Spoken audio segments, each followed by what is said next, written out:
En Capital Radio, Conexión DIRCOM. Todo comunica. Hola, ¿cómo estáis? Bienvenidas y bienvenidos a un nuevo episodio de Conexión DIRCOM. Todo comunica.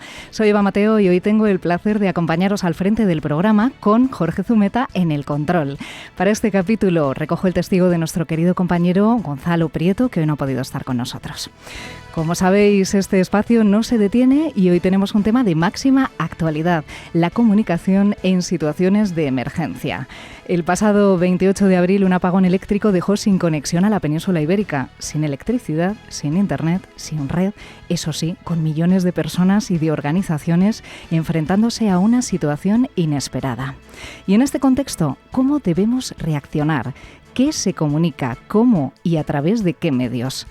Hoy hablaremos de cómo comunicar cuando todo se apaga y de lo mucho que podemos aprender de una situación así.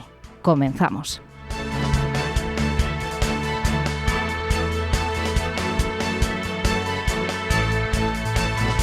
Estás escuchando Conexión DIRCOM. Lo cierto es que cuando todo se cae, los servidores, los móviles, las plataformas digitales, la comunicación se convierte en algo más esencial si cabe, pero al mismo tiempo muy frágil.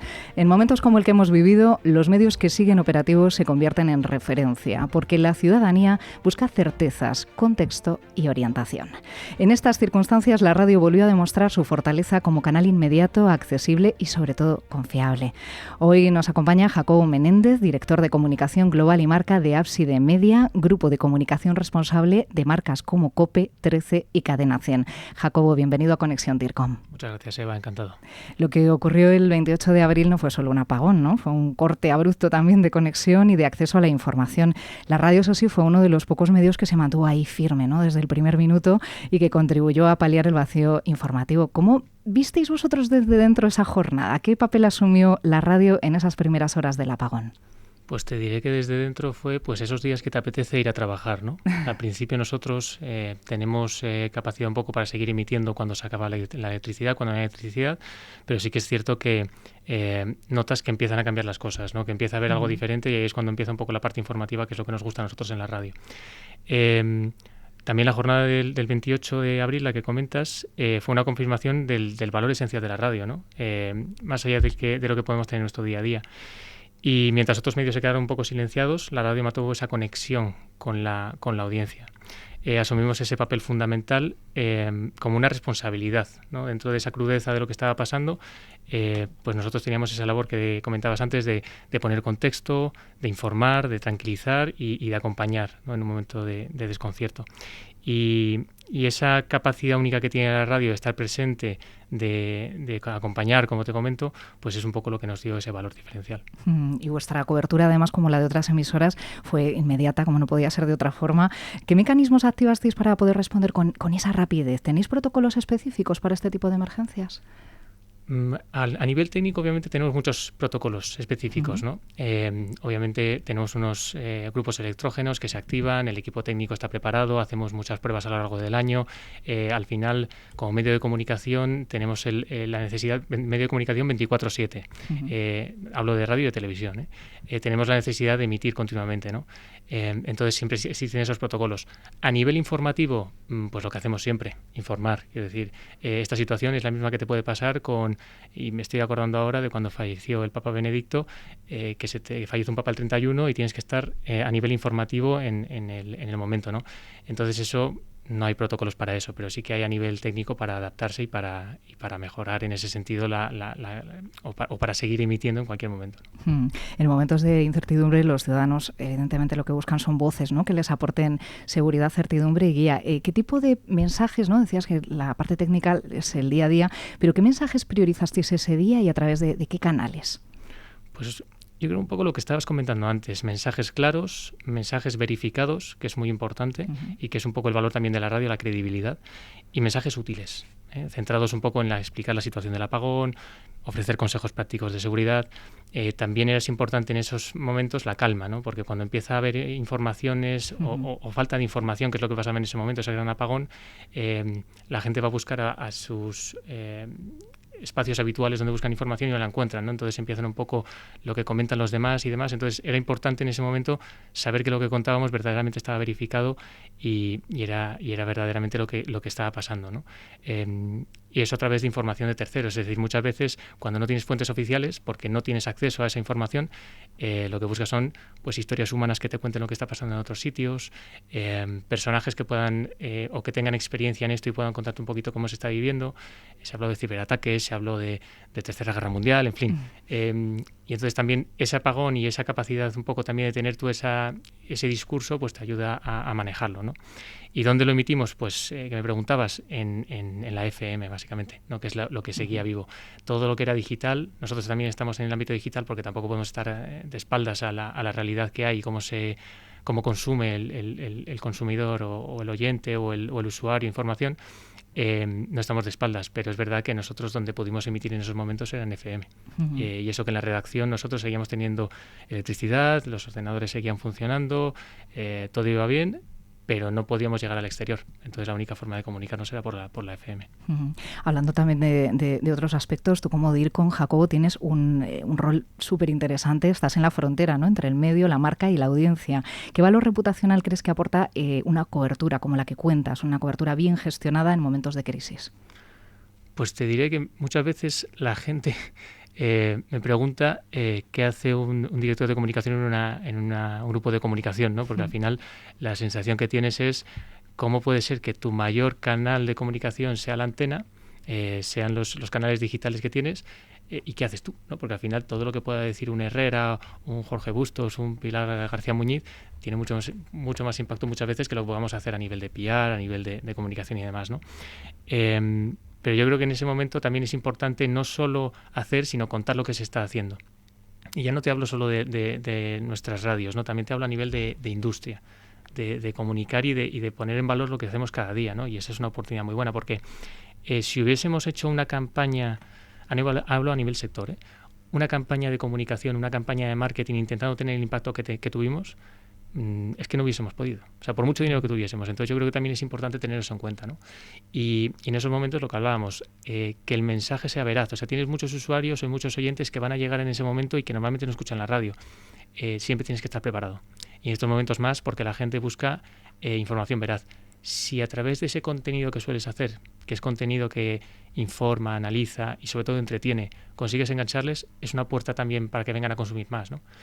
Nosotros desde comunicación, a nivel de comunicación y marca, es verdad que hicimos un ejercicio de cara al exterior, pero luego también estamos mucho en contacto con producto, estamos mucho en contacto con otras áreas que son las que nos dicen un poco también qué funciona y luego también cómo va a ser el mensaje, ¿no? Entonces esa conexión yo creo que es lo importante, saber lo que se está haciendo. Y a nivel reputacional, pues imagínate, tener esa capacidad de decir y de recordar que el contenido es más importante que el continente, que la radio no es un canal, que la radio es contenido, pues nos viene bien estos momentos también. Te iba a preguntar que mirando al futuro, ¿qué aprendizajes os lleváis de esta experiencia? Creo que ese es uno de ellos. No sé si extrajisteis más aprendizajes. A nivel de aprendizajes, que lo estábamos comentando antes, yo creo que es muy importante dentro del plan estratégico que tenemos desde hace 3 años empezamos con este plan estratégico dentro de Ábside Media. Exploramos o tenemos 2 vías de trabajar, que es una la exploración y otra la explotación. Son 2 verbos que hay que conjugarlos al mismo tiempo. Y nosotros siempre nos hemos basado mucho en esa explotación de lo que se nos da bien y exploración de lo que podemos llegar a hacer o de lo que podemos hacer o nuevas líneas de negocio, nuevas vías de desarrollo. Y yo creo que es importante también, esa parte de explotación es nuestra FM, es la parte más analógica. Es una parte que se nos da bien y que llegamos a millones de personas al día con ella. No podemos dejar de hacer lo que se nos da bien y centrarnos en algo porque sea tendencia o porque haya muchos gurús que están hablando de que a nivel digital todo va a ser digital. La realidad es que los hábitos de consumo cambian, pero no hay que dejar todo lo que estamos haciendo por hacer otra cosa. Yo creo que es un aprendizaje importante que tuvimos. Y es verdad que lo que estábamos hablando de contenido, el contenido que hacemos funciona en antena y sabemos que funciona en digital porque ahí tenemos datos para medirlo, ¿no? En antena tenemos otros datos, el EGM, tenemos también el streaming que nos ayuda a verlo, pero también es importante saber que el contenido que hacemos es bueno per se, no porque sea radio ni intentamos hacer un formato que es radio, pero con un contenido que es bueno per se. Entonces ya con eso consigues atrapar a la audiencia en cualquier canal, ¿no? Pues Jacobo, muchísimas gracias por acompañarnos, por compartir cómo se vivió desde dentro una jornada tan compleja en la que la radio volvió a ser ese punto de referencia que informa, que acompaña y que calma. Un placer tenerte en Conexión DIRCOM. Muchas gracias, Eva. CEPSA se transforma en Mueve. Gracias, energías fósiles. Pero es el momento de empezar a separarnos para impulsar un futuro con más energías sostenibles. Este futuro tiene futuro. Descubre nuestros proyectos en mueve.es. Mueve.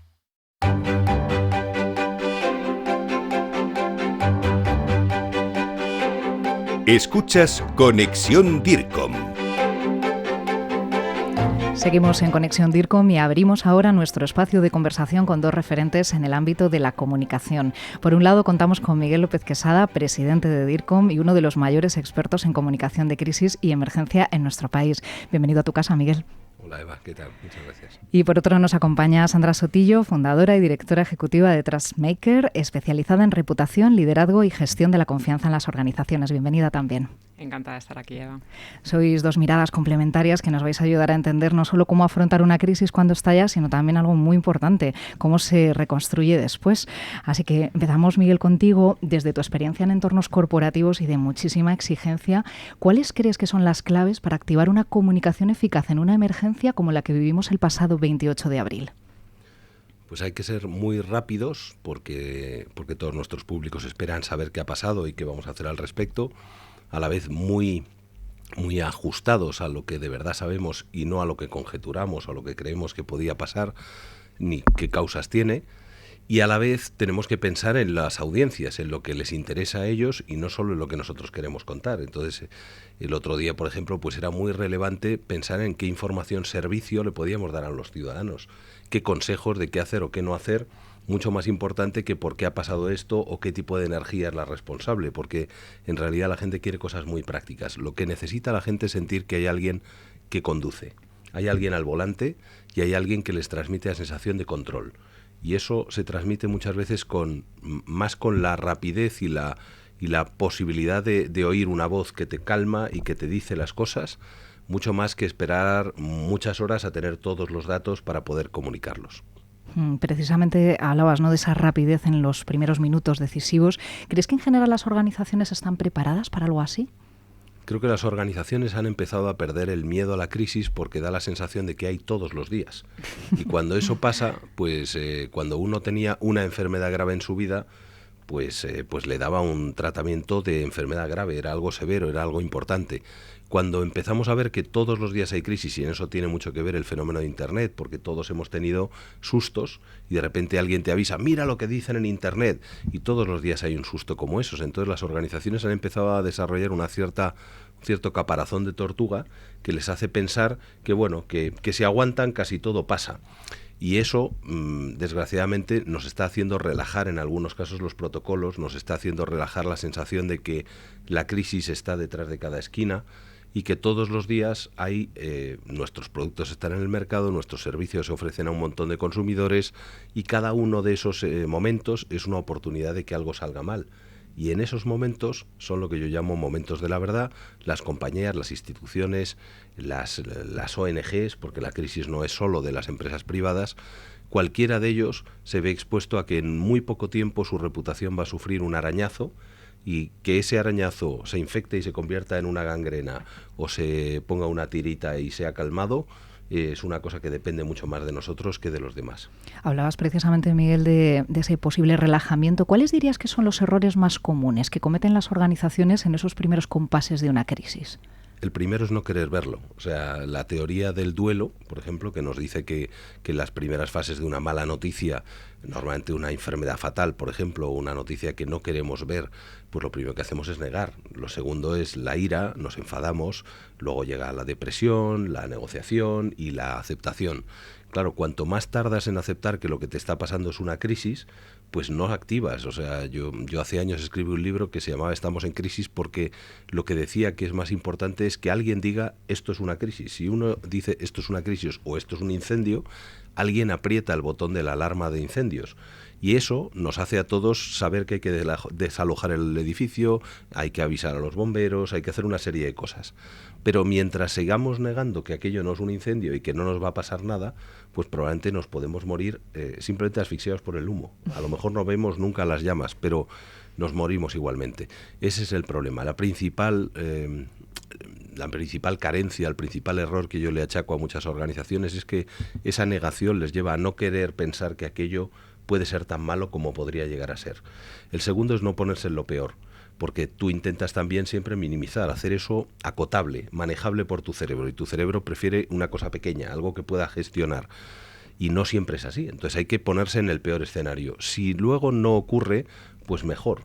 Pero si no estamos preparados, la sensación de frustración y de que cada vez la escalada es superior, pues nos lleva a fenómenos como el Prestige. No se va a romper, si se rompe no saldrá mucho, si sale no llegará a las playas, y todo eso la realidad lo va desmintiendo.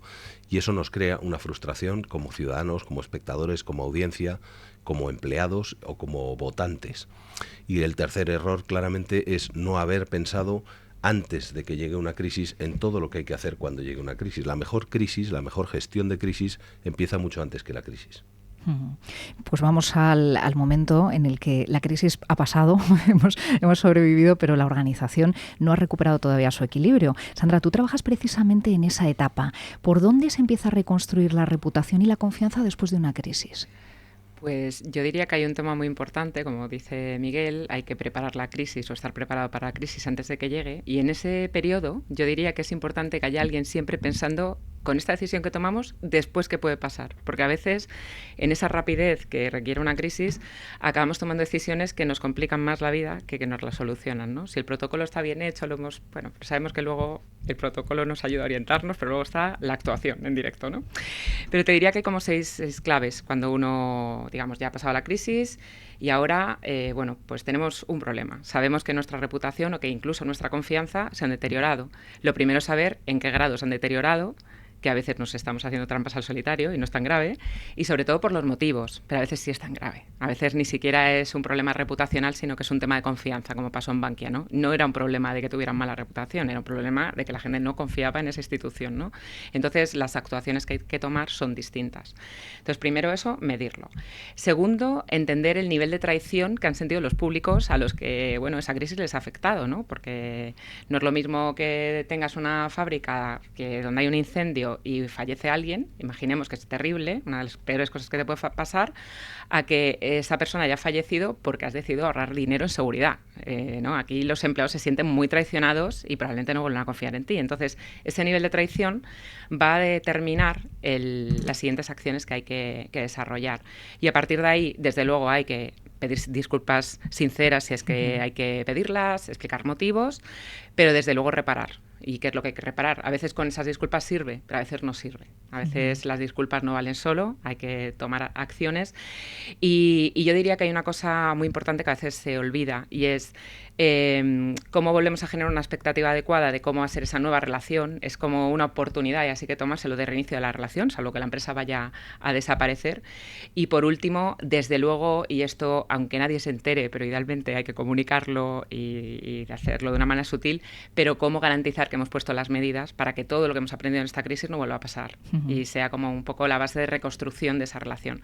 Pero claro, el mundo de las crisis es muy complicado porque depende el motivo, el problema, cómo se haya solucionado, o sea que realmente el post-crisis es todo un mundo, igual que la gestión de la crisis, ¿no? Y en ese proceso de recuperación me gustaría preguntarte qué papel juega el liderazgo interno y el liderazgo externo. Pues mira, te diría que el liderazgo interno es el más importante. Para empezar, porque ya Miguel es súper experto en comunicación, pero es que esto de lo interno y lo externo cada vez la frontera es más difuminada porque todos tenemos un móvil y somos reporteros, ¿no? Como quien dice. Entonces, en la parte interna, que empezaría por ahí, y me parece fundamental una cosa que ha mencionado Miguel al principio, hay que trasladar la sensación a nuestro equipo de que hay alguien al mando, de que hay alguien que conduce y que sabe lo que ha pasado, sabe por qué ha pasado, no lo sabe todo, pero está en ello y está poniendo las medidas. Y eso lo que hace es generar confianza en el equipo, confianza en el proyecto y confianza en ese líder. Si eso no existe, va a ser muy difícil recuperar nada. Esa es la realidad. De alguna manera, alguien, el líder, tiene que ser capaz de transmitir cómo vamos a salir de aquí. ¿O cuál es el nivel de traición que decíamos que ha ocurrido? O sea, ser transparente, ser honesto y desde la humildad, porque probablemente si en una crisis ha habido un error, o ha habido un fallo, o ha habido algo que no ha funcionado bien, desde esa humildad ser transparente y poner el foco en la recuperación. Y otra cosa que diría que es súper importante es ser capaz de transmitirle al equipo cómo cada uno está contribuyendo a la recuperación de esa crisis. O sea, cuál es el papel de cada uno en la recuperación para que la gente se sienta parte del proyecto. Porque aquí salimos todos a una, y si no, probablemente no salimos. Entonces, eso te diría que es la parte interna. La parte externa, pues desde luego, cómo estés actuando y comunicando internamente ya es el primer mensaje hacia afuera, por supuesto. Y yo te diría que hacia afuera cada vez más se exige esa transparencia, ese líder humano, que te diría que igual que en lo interno hay que poner a las personas en el centro. O sea, si ha habido un tema donde las personas se han sentido afectadas, cómo se han sentido las personas aunque no haya habido accidentes, hay que trasladarlo y cada vez de una manera más humana, sencilla y demostrando también un compromiso real en esa recuperación. Pues Miguel, hay otro factor que también complica, ¿no?, la gestión de la crisis, que es la desinformación, que se dispara en redes sociales. ¿Cómo se puede gestionar eficazmente la comunicación en un entorno donde la propia velocidad, ¿no?, de las redes distorsiona la realidad antes de que podamos llegar a contrastar los hechos? Bueno, es que la desinformación es el agua en el que estamos ahora nadando. Entonces chapoteamos en un tsunami donde lo que falta es agua potable. Cuando uno necesita en un tsunami encontrar agua potable, lo importante es ir al depósito de agua donde piensas que está. Esas son las fuentes oficiales. En primer lugar, las fuentes oficiales. En segundo lugar, y lo comentaba anteriormente nuestro invitado, los medios tradicionales se ven reforzados en las situaciones de crisis, porque la gente entiende que son las fuentes de agua potable, son los que tienen de verdad una calidad informativa superior, y entonces se ven reforzados y por lo tanto acude mucha más gente a esos canales oficiales, a esas televisiones, a esos canales de radio, a esos diarios digitales. ¿Qué ha pasado en esta crisis? Que es una situación muy particular y ha tenido un efecto positivo, que es que la desinformación ha fluido mucho menos porque no había redes. Con lo cual, comparando, por ejemplo, con una situación anterior como fue la de la Dana, en la cual lo que ocurrió es que la mayoría de la gente a través de su móvil estaba accediendo a un montón de información, un 80 o un 90% de la cual no estaba ni contrastada ni era ni siquiera probablemente de la misma situación de Dana que se estaba viviendo, pero fluía por esas redes. Entonces eso la gente lo viraliza, lo comparte, lo envía a sus contactos, ¿no? Y como lo más confiable para ti es lo que llega de alguien que tú confías, pues lo que te llega de tu cuñado a lo mejor menos, pero de tu hermano, de tu padre, de tu madre, pues lo confías mucho, ¿no?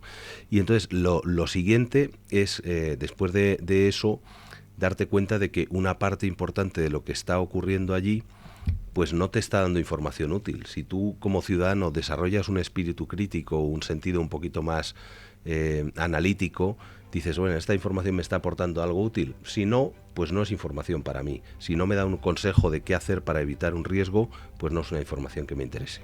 Pues muchísimas gracias, Miguel, Sandra, por vuestras reflexiones, vuestra generosidad a la hora de compartirnos vuestros conocimientos y experiencia y sobre todo por aterrizar con tanta claridad lo que significa comunicar en situación de emergencia y en el trabajo en la poscrisis. Nos quedamos con un mensaje muy claro. La comunicación no solo tiene que estar preparada para actuar cuando todo se tambalea, sino que también debe saber cómo recomponer, cuidar y recuperar la confianza una vez que pasa la tormenta o el apagón. Un auténtico lujo contar con vosotros hoy en Conexión DIRCOM.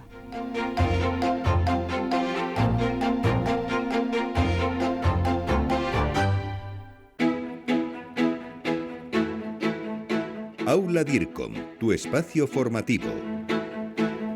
Y abrimos ahora Aula DIRCOM, nuestra sección formativa. En el contexto del gran apagón del 28 de abril hemos querido centrarnos, como no, en un aspecto clave, que no debe faltar a la hora de preparar un plan de comunicación de crisis. Para ello, contamos con una voz referente en el ámbito de la comunicación de crisis y la reputación corporativa. Raquel Capellas es consultora de comunicación, especialista en gestión de crisis y directora general de Weber Sandwich en España. Adelante, Raquel, cuéntanos. Pues mira, Eva, yo diría que un kit básico de comunicación de crisis debería de constar de 5 elementos indispensables.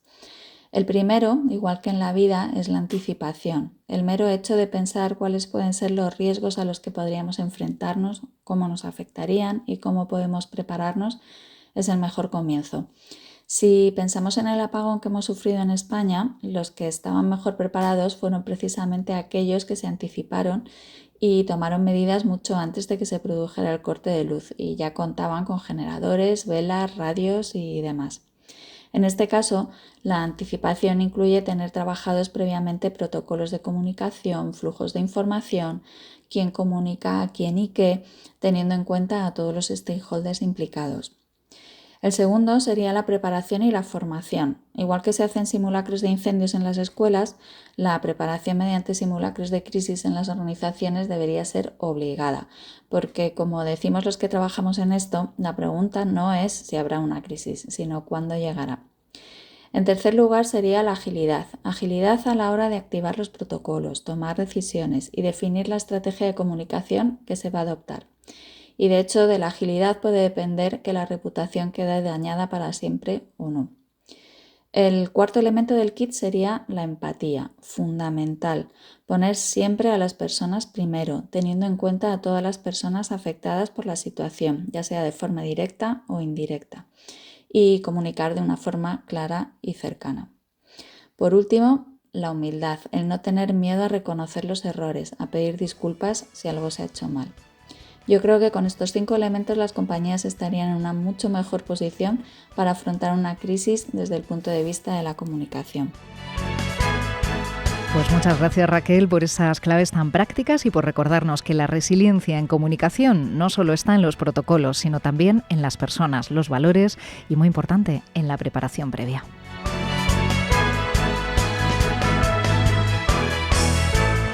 Y con estas claves cerramos el programa de hoy. Las crisis llegan sin avisar, pero la confianza se construye mucho antes, en los pequeños gestos, en la coherencia diaria, en la forma en la que escuchamos y damos la cara cuando todo se complica.